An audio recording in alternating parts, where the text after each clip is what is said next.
हरे कृष्णा। नारद जी आगे कहते हैं, युधिष्ठिर, वाराणसीपुरी में कपदीश्वर के नाम से प्रसिद्ध एक शिवलिंग है जो अविनाशी माना गया है।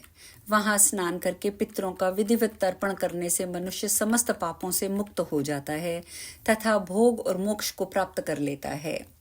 काशीपुरी में निवास करने वाले पुरुषों में काम, क्रोध आदि दोष और संपूर्ण विघ्न कपदीश्वर के पूजन से नष्ट हो जाते हैं। इसीलिए परम उत्तम कपदीश्वर का सदैव दर्शन करना चाहिए। यत्न पूर्वक उनका पूजन तथा वेदोक्त स्त्रोतों द्वारा उनका स्तवन भी करना चाहिए। कपदीश्वर के स्थान में नियम पूर्वक ध्यान करने वाला शांत चित्त योगियों को 6 मास में ही योग सिद्धि प्राप्त हो जाती है। पिचाश मोशन कुंड में नहाकर कपदीश्वर के पूजन से मनुष्य के ब्रह्म हत्या आदि पाप भी नष्ट हो जाते हैं। पूर्व काल की बात है, कपदीश्वर क्षेत्र में उत्तम व्रत का पालन करने वाले एक तपस्वी ब्राह्मण रहते थे। उनका नाम था शंकुकर्ण। वे प्रतिदिन भगवान शंकर का पूजन, रुद्र का पाठ और निरंतर ब्रह्म स्वरूप प्रणव का जप करते थे। उनका चित्त योग में लगा हुआ था।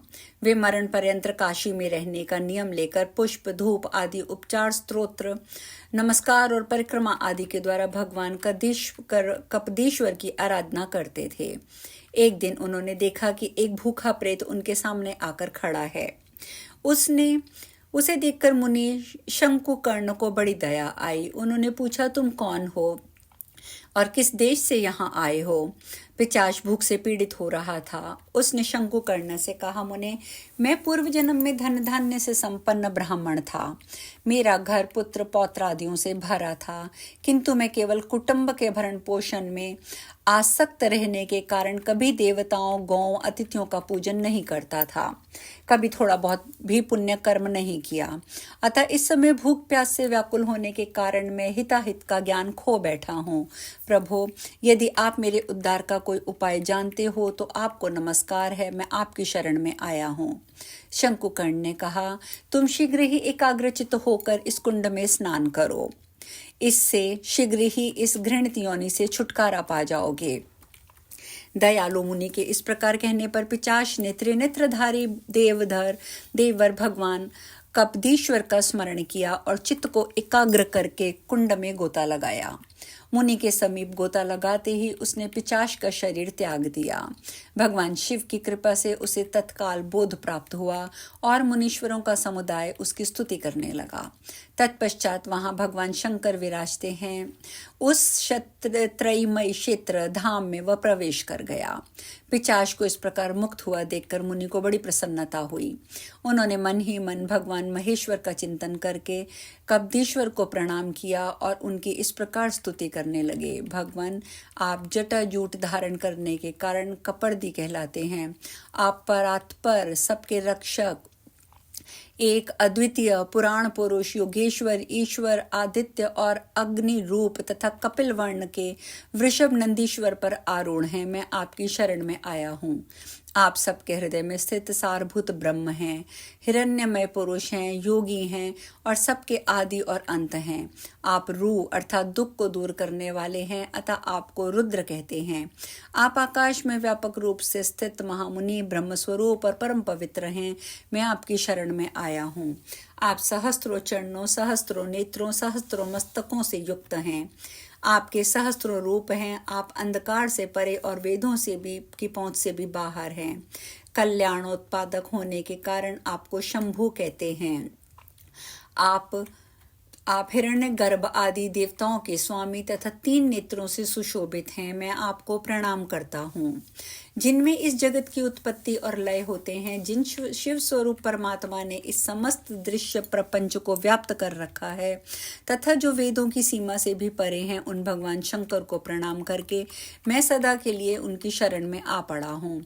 जो लिंग रहित, किसी की पहचान में ना आने वाले, आलोक शून्य, जिन्हें कोई प्रकाशित नहीं कर सकता, जो स्वयं प्रकाश हैं, स्वयं प्रभु, चेतना के स्वामी, एक रूप तथा ब्रह्मा जी से भी उत्कृष्ट परमेश्वर हैं, जिनके सिवा कोई दूसरी वस्तु है ही नहीं और जो वेद से भी परे हैं, उन्हीं आप भगवान कपदीश्वर को मैं नमस्कार करता हूँ। सबीज समाधि का त्याग करके निर्बीज समाधि को सिद्ध कर परमात्मा स्वरूप हुए योगी जन जिनका साक्षात्कार करते हैं और जो वेद से भी परे हैं वह आपका ही स्वरूप है, मैं आपको प्रणाम करता हूँ। जहाँ नाम आदि विशेषणों की कल्पना नहीं है, जिनका स्वरूप इन चर्म चक्षुओं का विषय नहीं होता तथा जो स्वयंभू कारणहीन और वेद से परे हैं, उन्हीं आप भगवान शिव की मैं शरण में हूँ। सदा आपको मैं प्रणाम करता हूँ, जो देह से रहित ब्रह्म विज्ञानमय और एक अद्वितीय हैं। तथापि वेदवाद में आसक्त मनुष्य जिनको अनदेखा अनेकता जिनमें देखते हैं, उस आपके वेदातीत स्वरूप को मैं नित्य प्रणाम करता हूँ, जिससे प्रकृति की उत्पत्ति हुई है। स्वयं पुराण पुरुष आप जिस तेज के रूप को धारण करते हैं, जिसे देवगण सदा नमस्कार करते हैं तथा जो आपकी ज्योति से सन्निहित हैं, उस आपके स्वरूप भूत बृहत काल को मैं नमस्कार करता हूँ। मैं सदा के लिए कार्तिकी जी के स्वामी जी की शरण में जाता हूँ, स्थानों का आश्रय लेता हूँ। कैलाश पर्वत पर शयन करने वाले पुराण पुरुष शिव की शरण में मैं हूँ। भगवान, आप कष्ट हरने के कारण हर कहलाते हैं। आपके मस्तक में चंद्रमा मुकुट सा शोभा पा रहा है तथा आप पिनाक नाम से प्रसिद्ध धनुष धारण करते हैं। मैं आपको नमस्कार करता हूँ, आपकी शरण को मैं ग्रहण करता हूँ। इस प्रकार भगवान कपर्दी की स्तुति करते हुए शंकुकर्ण प्रणव का उच्चारण करते हुए पृथ्वी पर दंड की भांति पड़ गए। उसी समय शिव स्वरूप उत्कृष्ट लिंग का प्रादुर्भाव हुआ, जो ज्ञान और अनंत का आनंद स्वरूप था। आग की भांति उससे करोड़ों करोड़ों लपटें निकल रही थी। महात्मा शंकुकर्ण मुक्त होकर सर्वव्यापी निर्मल शिव स्वरूप हो गए और उस विमल लिंग में समा गए। राजन, मैं तुम्हें कपर्दी का गूढ़ महात्म्य बतलाया है। जो प्रतिदिन इस पापनाशिनी कथा का श्रवण करता है, वह निष्पाप और शुद्ध चित्त होकर भगवान शिव के समीप जाता है। अतः प्रातः काल और मध्याह्न के समय शुद्ध होकर सदा ब्रह्मा पर पार नामक इस महास्त्रोत का पाठ करता है, वह परम योग को प्राप्त हो जाता है। तदंतर गया में जाकर ब्रह्मचर्य का पालन करते हुए एकाग्रचित होकर इंसान को स्नान करना चाहिए। भारत, वहां जाने मात्र से मनुष्य को अश्वमेध यज्ञ का फल प्राप्त होता है। वहां अक्षय वट नामक वट वृक्ष है, जो तीनों लोकों में विख्यात है। राजन, वहां पितरों के लिए जो दंड पिंड दान किया जाता है, वह अक्षय होता है। इसके बाद महानदी में स्नान करके देवताओं और पितरों का तर्पण करना चाहिए। इससे मनुष्य अक्षय लोकों को प्राप्त होता है और अपने कुल का भी उद्धार कर लेता है।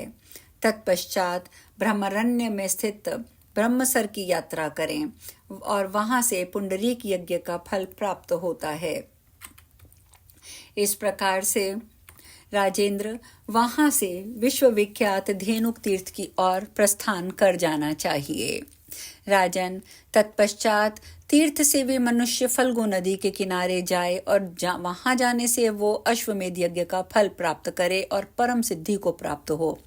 तदंतर एकाग्रचित होकर धर्म पृष्ठ की यात्रा करे, जहां धर्म का नित्य निवास होता है। वहां धर्म के समीप जाने से अश्वमेध यज्ञ का फल प्राप्त होता है। राजा युधिष्ठिर, तत्पश्चात माहेश्वरी धारा के समीप जाना चाहिए। वहां यात्री को अश्वमेध यज्ञ का फल प्राप्त होता है। माहेश्वर पद में 1 करोड़ तीर्थ सुने गए हैं, अतः उसमें स्नान करना भी आवश्यक है। इससे पुंडरीक यज्ञ के फल और विष्णु लोक की भी प्राप्ति होती है।